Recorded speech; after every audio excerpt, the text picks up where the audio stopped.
What is happening, Echo Pilot? I believe I have 3 of you guys at least, right? What's going on? How you doing? I've been doing got good. Gabe and Greg with me here too.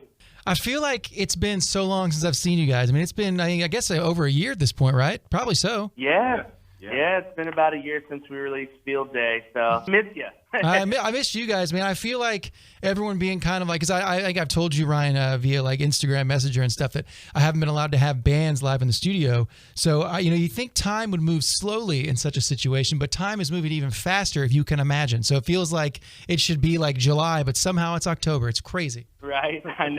But how have you guys been in 2020? I mean, obviously not being able to play shows has probably been a drag. What have you guys been keeping busy doing? Well, been writing a lot of music lately. Hopefully get that next album done here soon.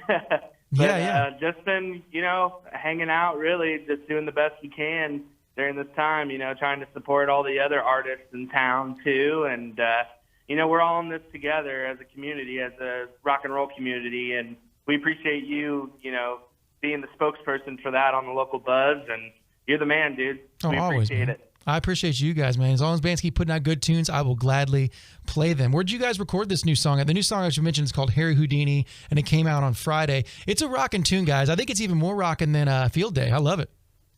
Yeah, man. It was.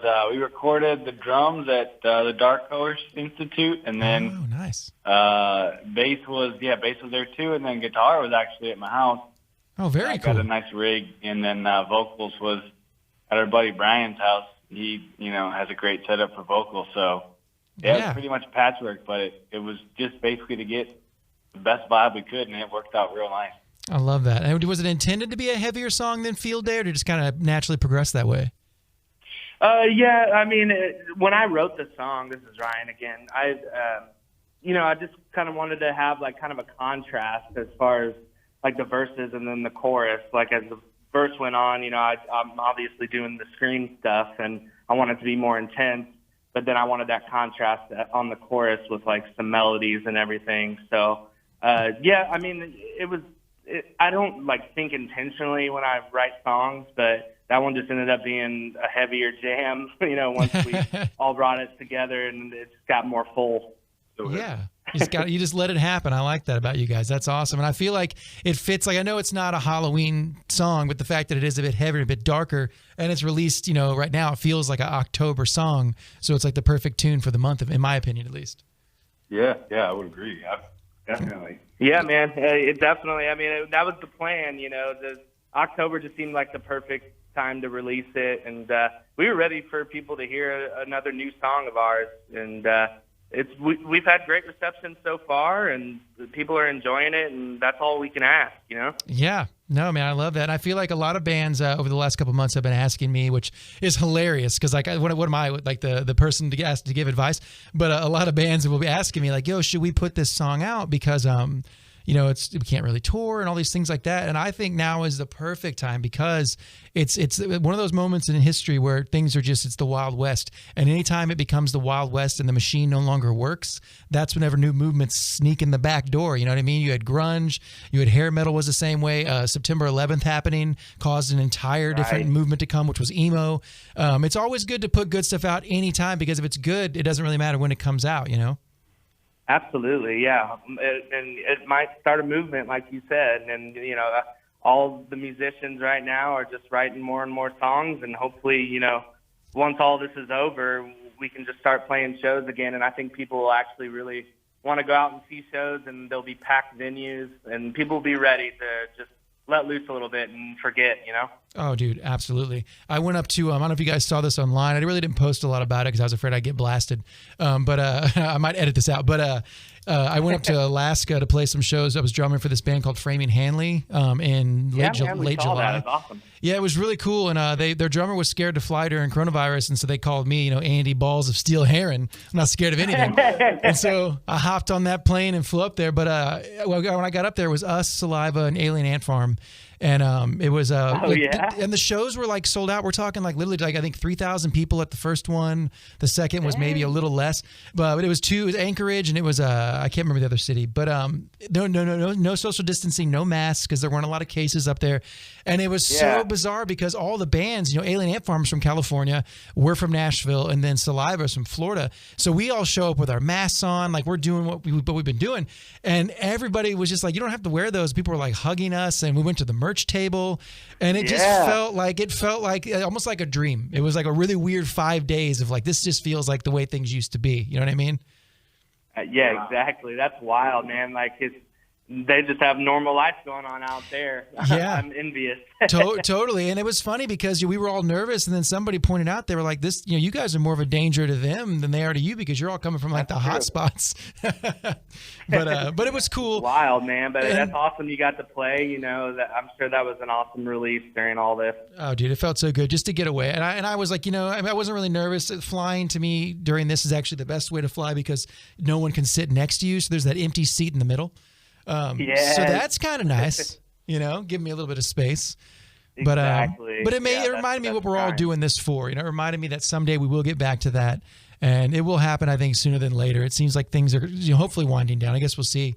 But I'm hoping so. And also it is October, which is by far my favorite month.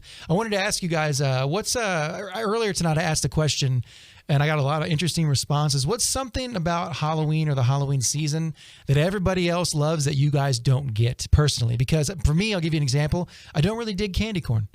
So everyone else seems to, but I don't. What's something about Halloween that everyone loves that you guys really aren't fans of? I'm with you with the candy corn. I don't understand that. I love all the rest of it, though. Yeah, same. For me, honestly, man, I've never been a haunted house guy. Like, I get scared easily. So going through that stuff, growing up in high school and stuff, like trying to, be with all my friends, going through that was rough. So I could give you I that. haven't done that since. So haunted houses for me are rough. No, I could see that. What about you, dude? Greg? Man, I like Halloween. Halloween's like my favorite holiday of the year. Yeah. But clowns, I just don't do them. Like I think that's pretty fair. I think that's a fair. I don't like clowns either. And I'll give you the haunted house thing. It's kind of weird. Like you're just walking around and strangers are running up and screaming raw in your face and trying to scare you. You know what I mean? Especially right now. Exactly, dude. Yeah. I just can't do it. And then isn't that super scary haunted house in Tennessee where you have to like sign the waiver form? Oh yeah, because you might get hurt and stuff. There's like pain involved. That's right. Yeah, like they can. It's just intense or whatever, and you have to. I don't think anybody's even gone through it before. Yeah, all the way. I feel like anyone that goes to that and signs that waiver needs to end up on some sort of list, just so we know who they are. That seems a little strange. Also, on a positive, everyone always calls me negative because I always ask things that people don't like. So I will ask you a positive question in the sense of Halloween. Then we'll get into Harry Houdini, obviously, after this. What is one song every single year that makes it on your Halloween playlist? Oh, man. It's Monster Mash for me. There you go. A classic. I like that. Yeah. I don't have one. Dang it! I'll go Monster Mash because I don't have an actual Halloween playlist, but I love any of like the. Oh, I guess you could do the Michael Jackson. Thriller is classic. Absolutely, man. Yeah, there's just so many. I mean, like the Halloween theme song, like the chord progression in that is so cool too. It really is, man. It really, truly is. Well, let's get into this brand new song, boys. Brand new stuff from Echo Pilot. Tell me the meaning behind this song. Is this about Harry Houdini himself? Not necessarily. So, lyrically, I usually write about, certain things that affect my life, and like there's themes usually behind it. But with this one, I kind of just decided to write one-liners that really didn't even make any sense, Kind of got inspiration from like a lot of B-sides from the Foo Fighters and some early, Kurt Cobain, Nirvana stuff as far as lyrics go with this. So it really doesn't make much sense, but like in the chorus, I say hiding stuntman under the stairwell. And that just like clicked my mind to Harry Houdini because he was a stuntman, and I just put that as the title, man. I love that. No, it's cool. It's so much fun to play live, though. Like everybody loves it. We always close with it, and people really get into it. Oh, right on. So did you guys play this whenever I saw you? I think I saw you guys. I can't remember the name of the place, but I saw you at that like fancy place with the chandelier. Did you play? Oh, man. Yeah, you saw us at the Field Day single release party at the Analog. That's what it was. Did you guys close with it that night? Because I remember one of the last couple songs you played were really rocking. That would make sense. Yeah, we did close with that one that night. That's for sure. Right on, man. Well, boys, I appreciate you joining me via phone. And once things get back to normal, I'd love to have you guys up in here and we'll do a real group hang and it'll be a lot of fun. 'Cause I definitely miss seeing some faces and we'll keep a watch out. The song's out now. Echo Pilot, Harry Houdini. Boys, I will see you soon. All right. See you, Andy. Thanks again, man. Thank you.